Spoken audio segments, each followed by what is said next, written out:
The wind howled across the ruined plain like a dying breath, dragging ash and silence in its wake.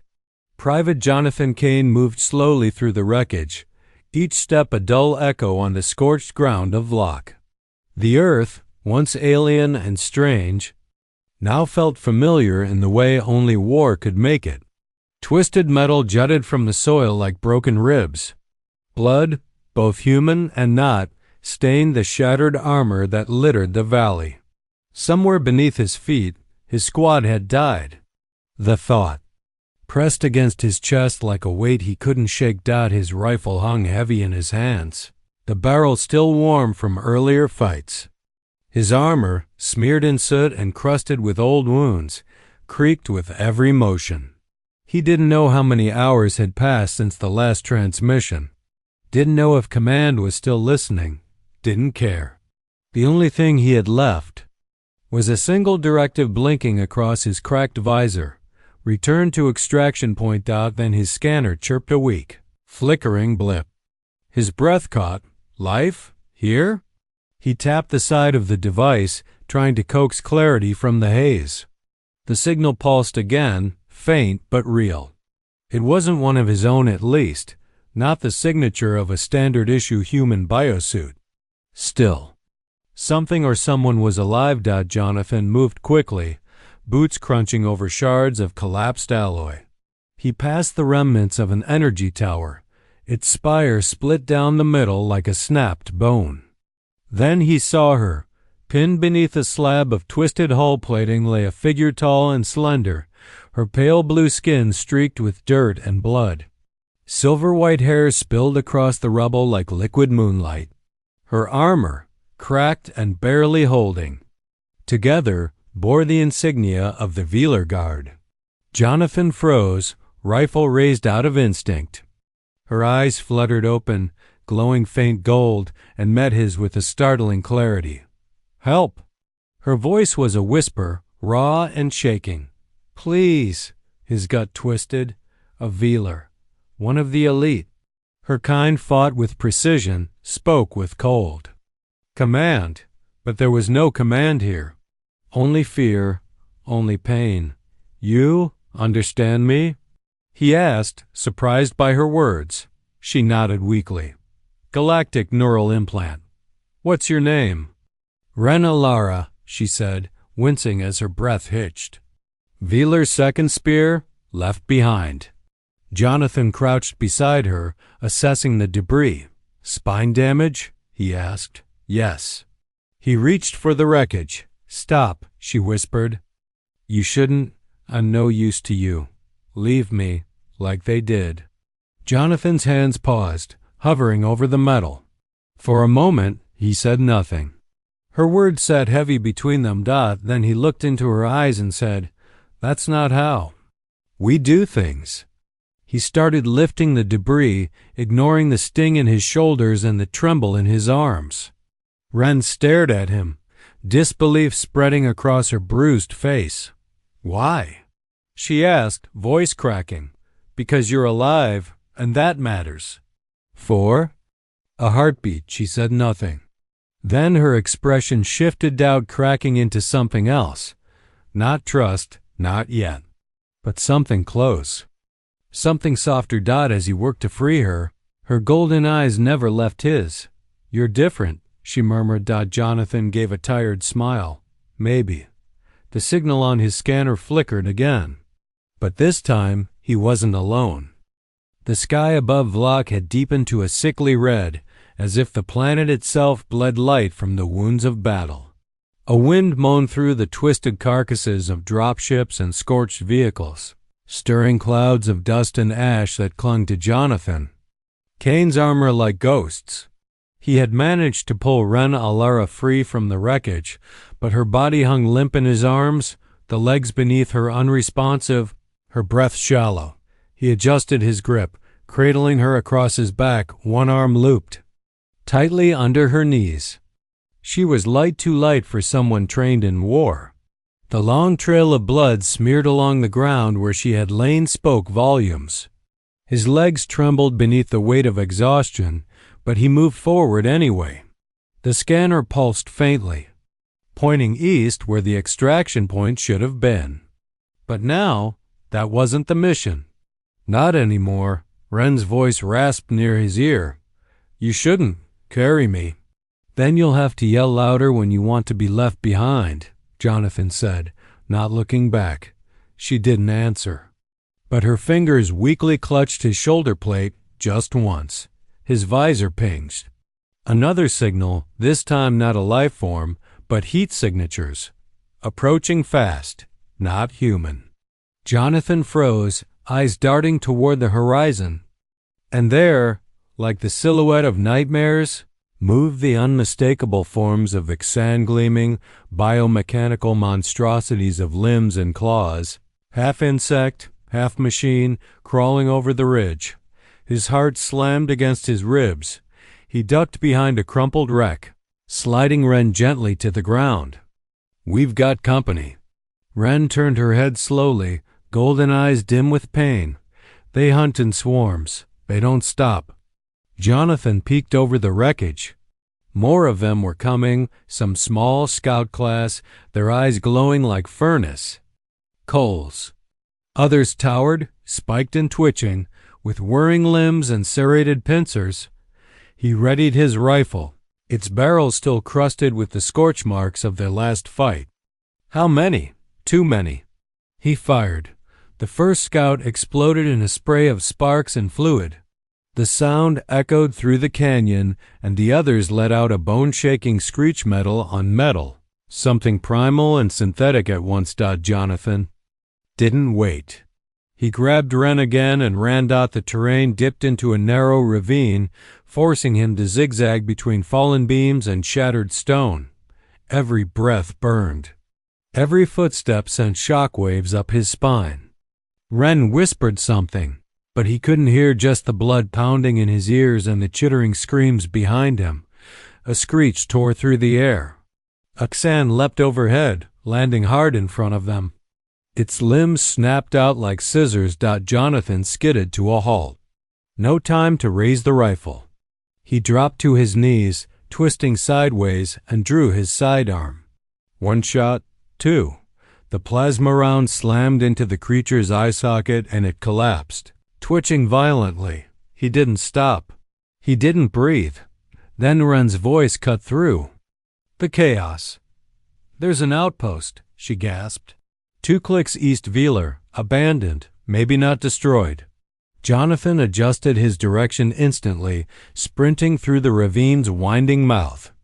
Tell me it has turrets. Standard defense grid. If it still has power. Behind them, the swarm surged. Metallic claws scraped stone. The cain screamed again, and Jonathan felt the vibrations in his teeth. He found a narrow pass between jagged boulders and ducked through it just as the first of the monsters gave chase. The rocks slowed them, but not for long. He risked a glance back. The creatures were climbing over one another, forming a crawling wave. Ahead silver. The edge of the outpost. Wheeler design. Sleek, sharp angles, like blades carved from starlight. Relief surged through him. Then the scanner screamed 10, 15, 20 hostiles closing. Hold on, he muttered to Wren. He reached the outpost doors, slammed his hand. Against the interface, nothing. The panel flickered red. Dead. Jonathan cursed under his breath, then did what soldiers did best. Improvised. He turned, fired 3 shots at the nearest cain. One fell, 2 others sidestepped and kept coming.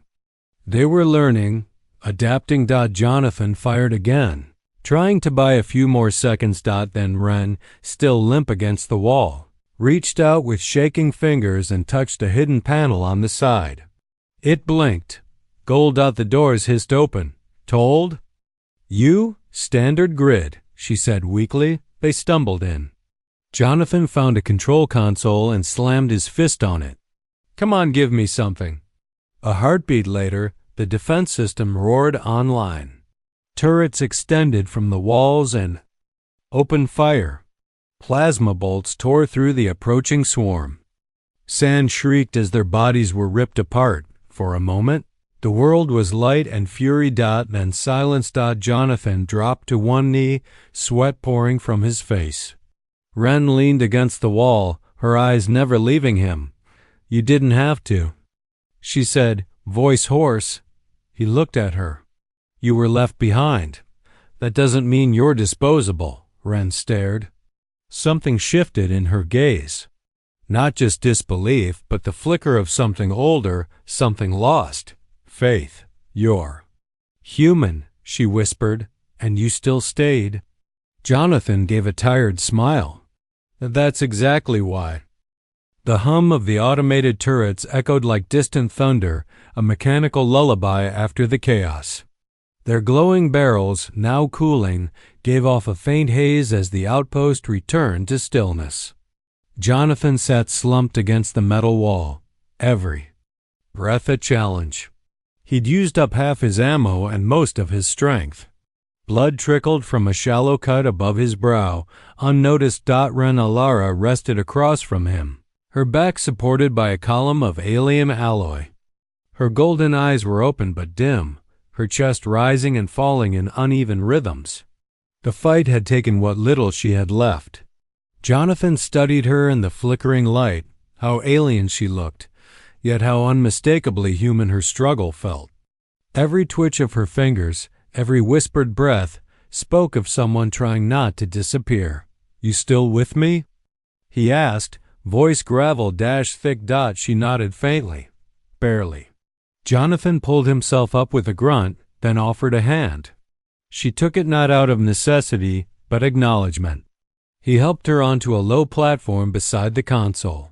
Her legs remained limp, motionless beneath her armor. "This place, it's old," she murmured, "but Velar Tech, it endures." "So do you," Jonathan said quietly. Wren didn't respond. Instead, she pointed toward the hallway ahead. "If the medical pod still functions, it's our only shot." Jonathan nodded and hoisted his rifle. "Then we move." The corridor ahead stretched into shadow. Bioluminescent panels lined the walls, some flickering like dying stars. The air grew colder, metallic, laced with the scent of time dust, ozone, decay. Jonathan kept to the front, rifle raised. Wren gave directions in short whispers, her voice barely audible. Suddenly, the lights overhead snapped off. Jonathan froze. Anew. Sound emerged, soft, clicking, unnatural. He held his breath. Then movement. A shape darted across the hall behind them. Jonathan swung around, eyes narrowing. "They're inside," Wren's voice sharpened. "Stealth class. San infiltrators, designed for close quarters." As if summoned by her words, a screech tore through the dark. Jonathan opened fire instinctively.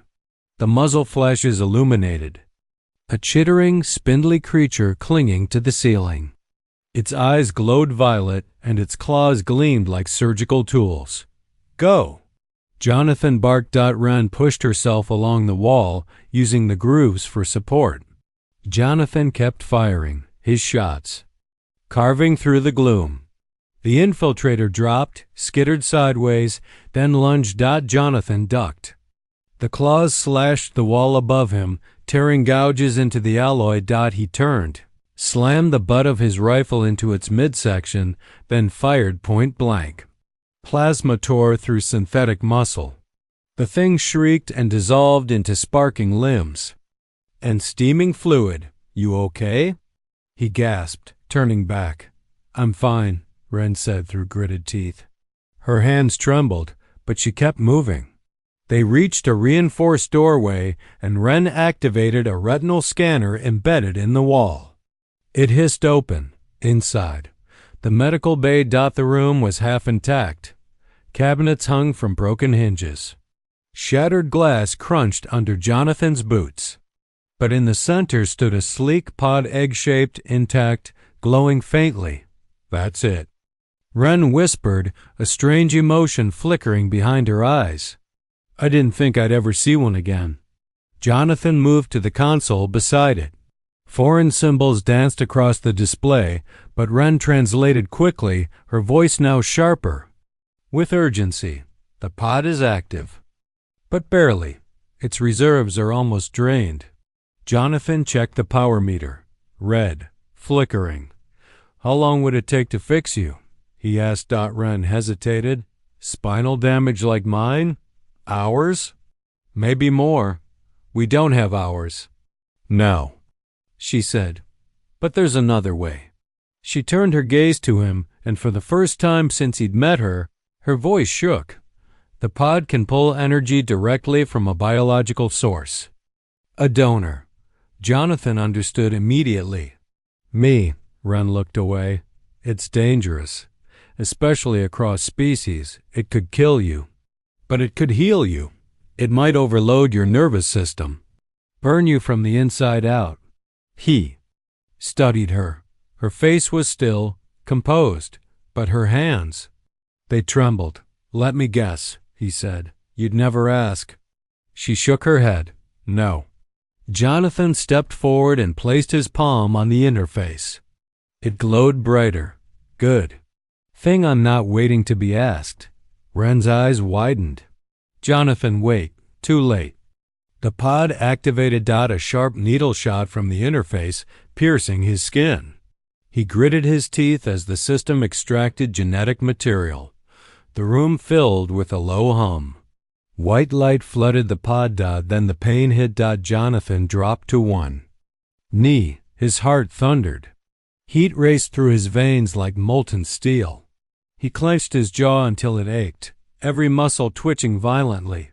Wren cried out, "Stop it! Disconnect! No!" He shouted, forcing himself up. "Finish it!" Inside the pod, Wren's body was enveloped in glowing light. Nanite swarmed her wounds, weaving torn nerves and rebuilding broken bone. Her legs twitched, then again. Then stronger. Jonathan single quotes as vision blurred. His breath came in gasps. And then something strange. His mind opened. He saw flashes of her. Memories, her training, the moment her squad abandoned her, the weight of disgrace. And she saw the final screams of his squad, the guilt that haunted him every night. They connected. Deeply. ORDLESSLY. Then black. When he awoke, he was on the floor. Cold metal under his cheek. The light had dimmed. And someone was kneeling. Beside him. Wren. She stood tall, her body healed. Her armor still cracked, but her spine straight. Her golden eyes were filled with something raw. Something soft. You shouldn't have done that, she said quietly. He looked up at her and managed a faint smile. You're welcome. She let out a breath, almost a laugh. Then helped him sit up. You saved me, she said. Not much. Of a soldier if I hadn't, he replied, leaning against her for support. Their moment was quiet. Real. But it wouldn't last. From far outside the outpost walls. A new sound echoed, distant, rising, metallic. KXAN. More of them. Wren single quotes gaze. Harden. They're coming. Jonathan stood, slowly, shoulders hunched in pain but eyes sharp. Then let's be ready. The storm had arrived, not of rain or thunder, but of metal and screams. The cain were coming. Jonathan leaned heavily against the console, his skin pale from the biological transfer, sweat soaking through the collar of his armor. Wren stood beside him, her stance strong now, her balance fully returned. She flexed her fingers as if testing the limits of her reborn nerves, golden eyes scanning the outer perimeter of the outpost through the cracked tactical display. There's too many, she said, voice low but steady. More than we faced before. Jonathan forced himself upright, chambered a new cell into his rifle. Guess they didn't like losing. From the ridge beyond the canyon, the cain emerged first as shadows, then as movement, then as monsters. Insectoid limbs scraped across jagged rocks. Metallic shrieks echoed like broken music. Dozens, maybe more, crawled over one another, forming a tide of gleaming, biomechanical horror. We have maybe 5 minutes before they breach the gates. Wren calculated. Enough time to say something dramatic before we die, Jonathan muttered. Wren glanced at him. You always make jokes in the face of death? Only when I mean to survive. They moved fast, sweeping through the outpost, activating dormant defenses. Most of the turrets had already burned out from the last engagement. A few sparked to life, their targeting sensors flickering like dying eyes. Power cells are almost gone, Wren reported. At best, we can stall them. Jonathan didn't respond.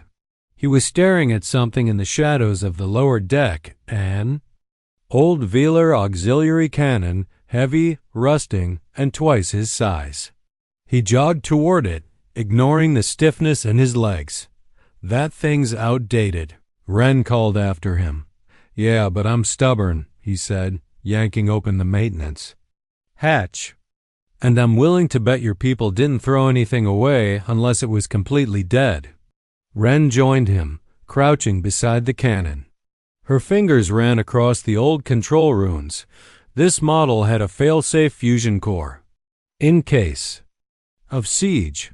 Is it still in there? She paused. Yes. Jonathan's voice dropped. Then we use it.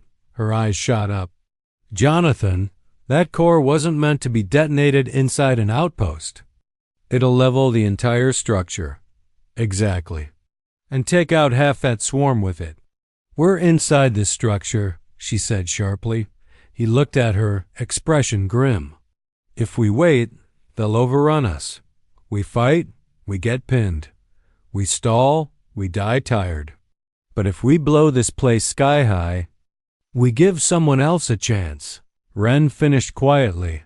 A long silence passed between them. Then she nodded. They moved quickly, activating the cannon's core, rerouting the remaining power supply into it. The lights across the outpost dimmed, replaced by a deepening hum, a low growl.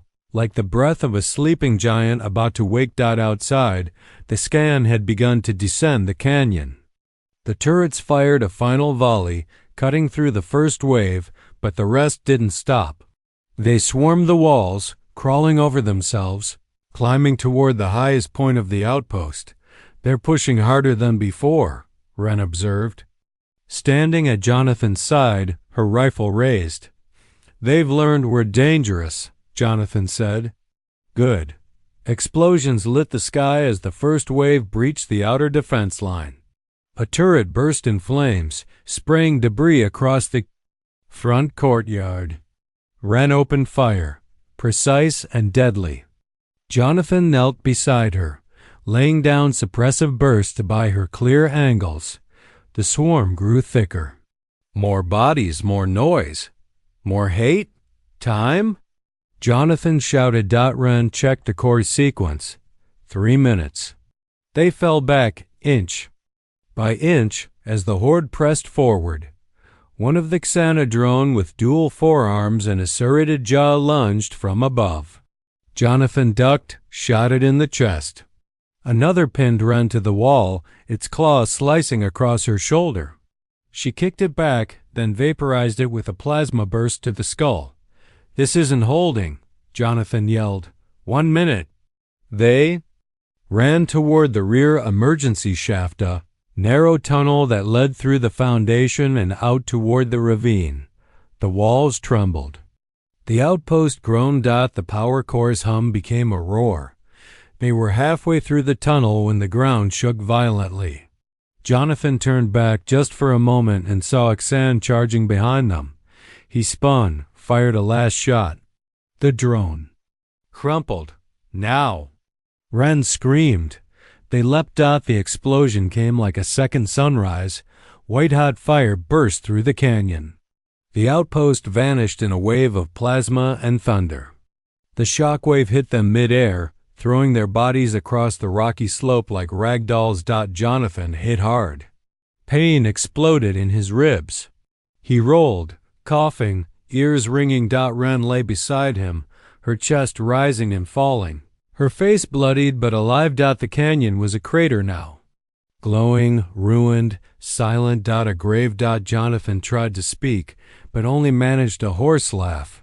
So, that worked. Wren groaned, pushing herself up. Barely. He sat up beside her. Guess we're getting good at this. She looked at him for a long time. You should have left me back there. Not how we do things, he replied. Then, from the distance, a sound neither of them expected. Thrusters. Ships. Wren turned toward the sky, her golden eyes widening. It's the fleet. 3 sleek Velar vessels emerged from the clouds, casting searchlights over the rubble. Reinforcements had arrived. Jonathan leaned back, exhaling hard. Finally. Wren didn't smile. Not yet. She watched the ships descend, her body still tense. What's wrong? Jonathan asked. We survived, she said slowly. But this was just the swarm. And? The hive still waits. The wind that swept over the charred canyon floor no longer carried the cries of war, but it carried something else. Tension. The kind that settles in the bones. Jonathan Cain stood with his rifle slung low, bruised and blistered, staring up at the descending ships. The Velar fleet was sleek, majestic even, their hulls shimmering like silver knives under the broken sky. One would expect a sense of relief, maybe even victory.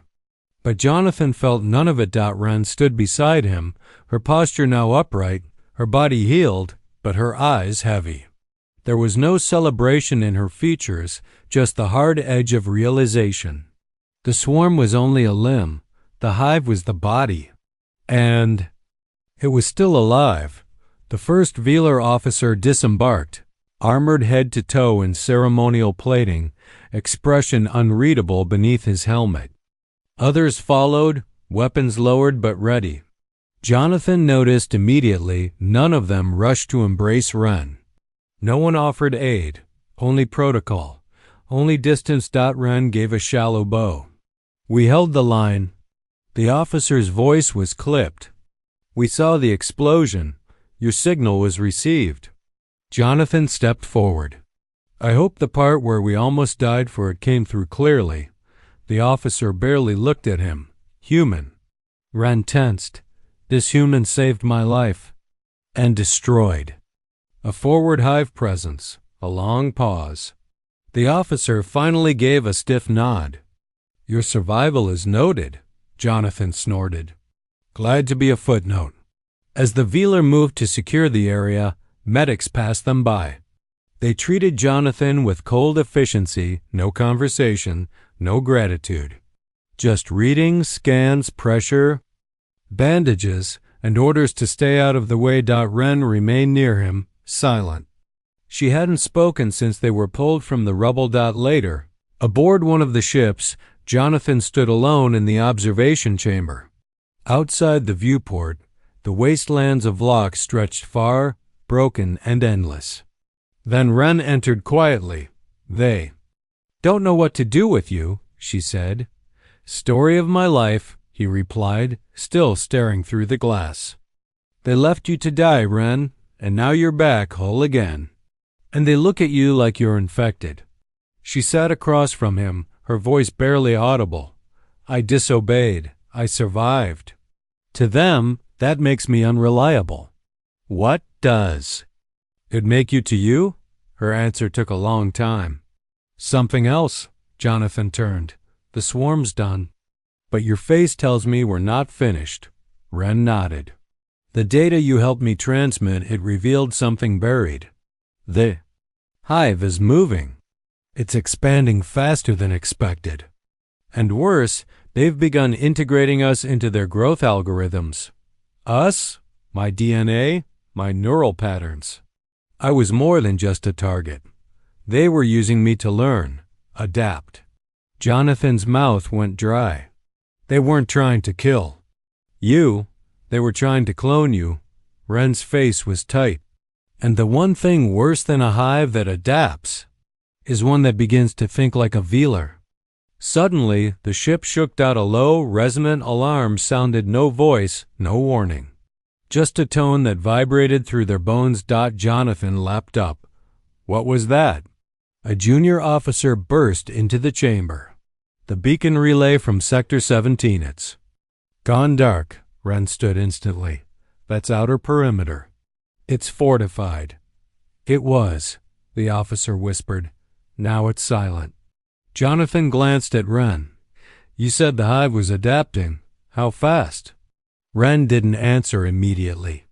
But the way her pupils narrowed, the way her breathing stilled, it said enough. Too fast. They followed the officer to the command center, where holograms flickered erratically. The outer sectors previously marked in green were turning red. One after another. This isn't a wave, Wren said. It's a network strike. Jonathan frowned. Meaning? Meaning they're targeting relay systems. Not just destroying us, isolating us. Cutting communication lines. Learning from us. Hunting smarter. A commander turned toward them, face grim. We need eyes inside the hive. Now. A stealth. Insertion. Wren didn't flinch. Then send us. Jonathan's eyebrows shot up. You volunteering me now? Wren turned to him. You've seen more than any human has. And they trust you more than they trust their own right now. Jonathan smirked, but there was no humor in it. Lucky me. No, she said. Lucky us. The room spun into motion. Plans were drawn, routes marked. A stealth ship was ordered. To be prepped small, fast, cloaked. Wren would pilot. Jonathan would plant the device.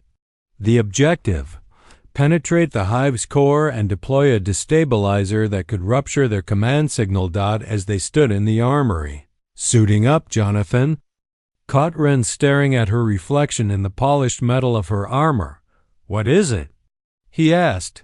I was supposed to die on that field, she murmured. I had made peace with it. And now I'm something else. Not Veeler. Not quite alien anymore. Jonathan stepped beside her. Then maybe that makes you exactly what we need. And you? He checked the charge on his rifle, then looked at her. I'm just the guy who refused to leave you behind. She smiled faintly. You still might regret that. Doubt it. Their helmets sealed. The ship roared to life. As it tore through the black sky of Locke, heading into the stars and toward a place no one had ever returned from. Jonathan Cain and Wren Allara stood at the edge of war, and further still, at the edge of who they had once been. Because ahead of them waited the hive. And this time it was expecting them. The stealth ship knifed through the Tarnus Nebula like a ghost, invisible even to the gods. Its hull was coated in obsidian reflective panels, each one tuned to scatter light and absorb sensor signatures. No heat trail. No signal, no sound beyond. The steady heartbeat of the reactor and the distant groan of stars dying in silence. Inside the ship, the only light came from the dim cockpit display's cold blue pulses across Jonathan's armor, and gold flickers reflected in Wren's eyes as she guided the vessel deeper into the void. They didn't speak for a long time. Hive loomed ahead. A shape that shouldn't exist. A thing made of flesh and steel, stretching across asteroids and fused moons.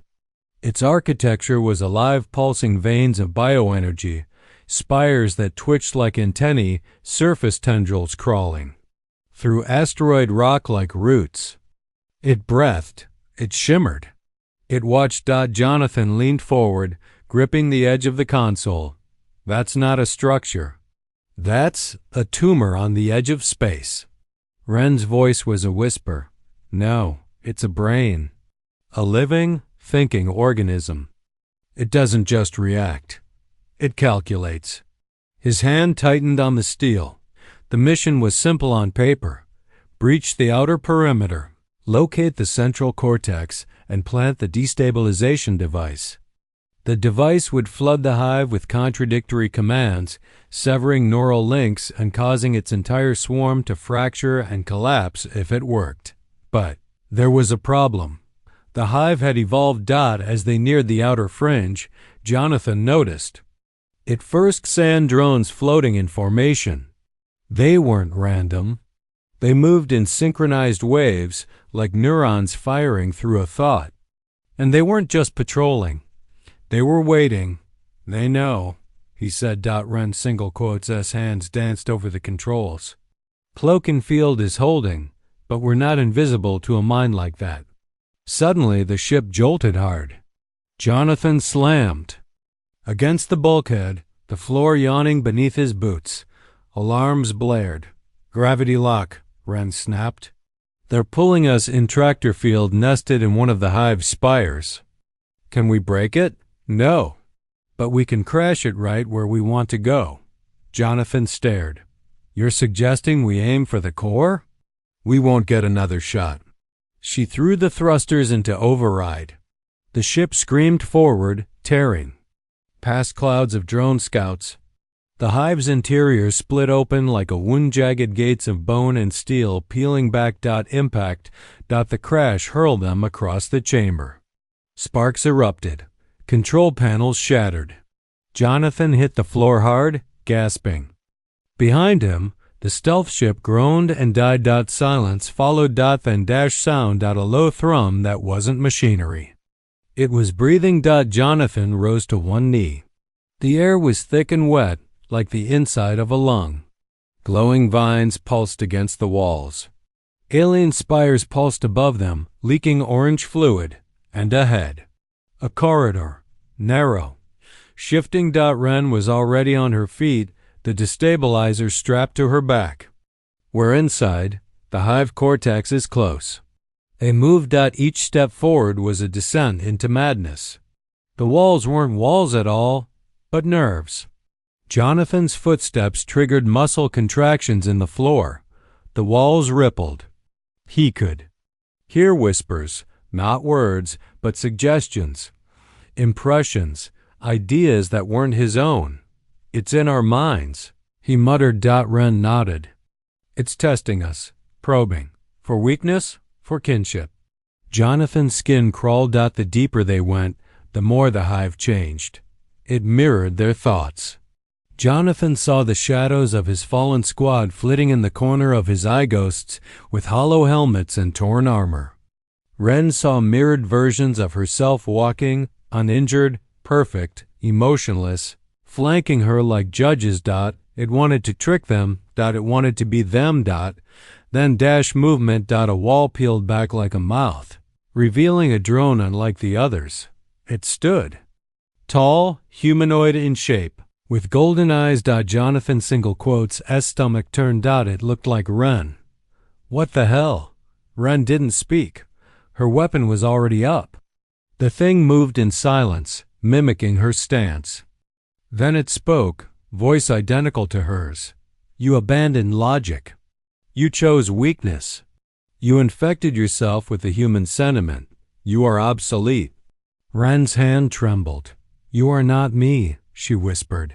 I am what you were designed to be. Jonathan raised his rifle. I'm about to design a new exit in your skull. The clone attacked. Ren met it first. Blades clashed, plasma hissed, limbs moved faster than human reflexes. It was like watching a duel in a mirror. Jonathan fired, the shots going wide as the two blurred across the chamber. Ren landed a brutal kick, then spun and drove her blade into its core. It shrieked an awful, echoing scream and dissolved in a pool of nanite mist. Jonathan rushed to her side.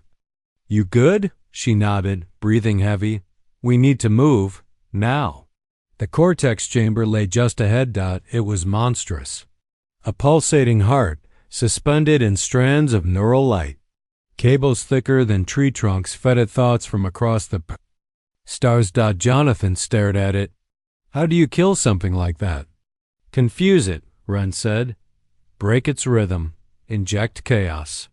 She set the destabilizer at the base. Lights on its shell began to pulse. The hive reacted instantly. Screams tore through the walls. Drones poured into the chamber, crawling from vents, unfolding from walls, erupting from the ground. Buy me a minute, Ren yelled. Jonathan didn't answer. He was already moving. His rifle became an extension of his will. Shot after shot, he held the line, pivoting, dodging, reloading. With brutal speed. One drone reached Ren's side. She spun, severed at mid-charge. 30 seconds. She shouted. A massive drone leapt from the wall twice the size of the others. Jonathan ran out of ammo, grabbed his combat blade, and met at mid-air. They collided hard. He hit the ground, rolled, and stabbed upward. The blade found a soft spot in the underbelly. The drone screeched and collapsed. 10 seconds. Ren slammed the final sequence. The destabilizer screamed to life, pulsing with a blinding white glow. "Done," she yelled. "We need to run." Jonathan grabbed her arm. Together they sprinted back through the trembling corridor. The hive's walls convulsed. Fluid sprayed.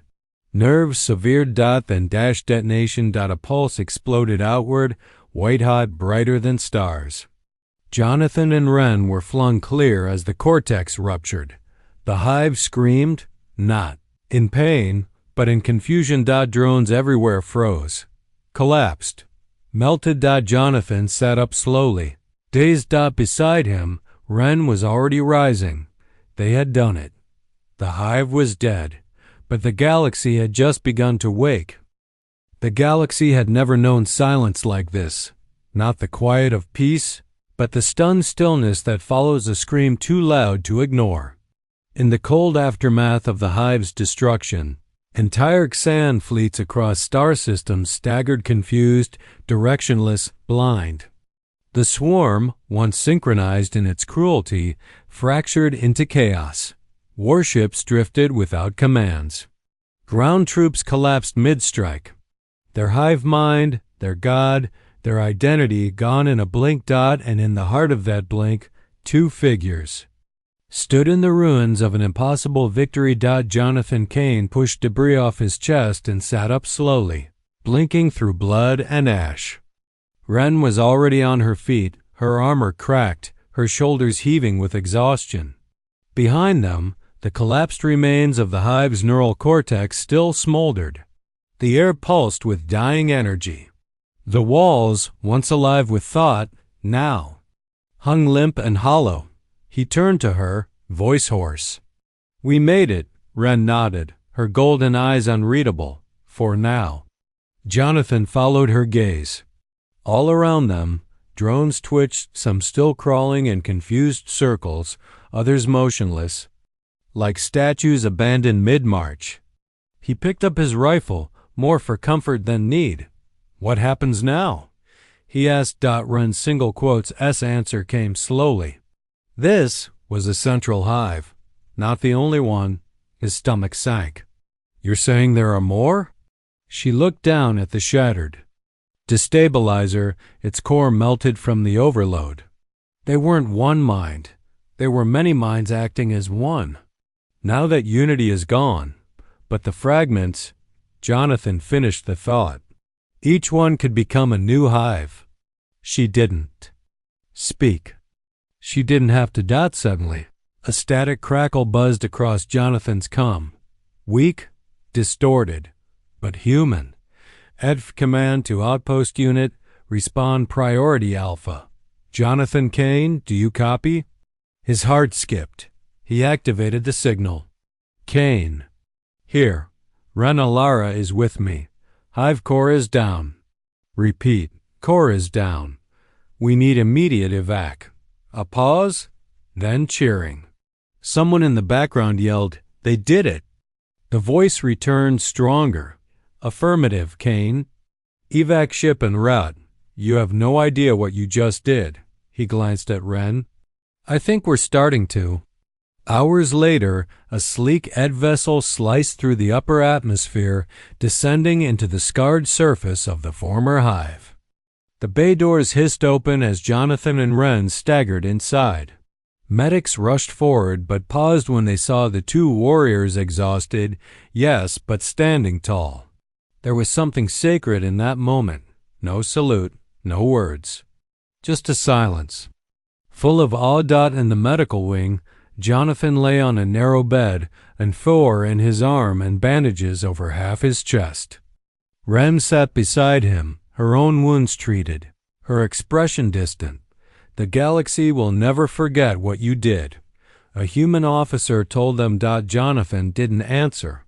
His eyes stayed on Ren. After the officer left, she finally spoke. There. Already calling you the Hive Killer. Great, Jonathan muttered. Maybe they'll name a statue after me. I always wanted to be confused for a rock. A rare smile touched her lips. But it didn't last. They're scared, Jonathan, she said quietly.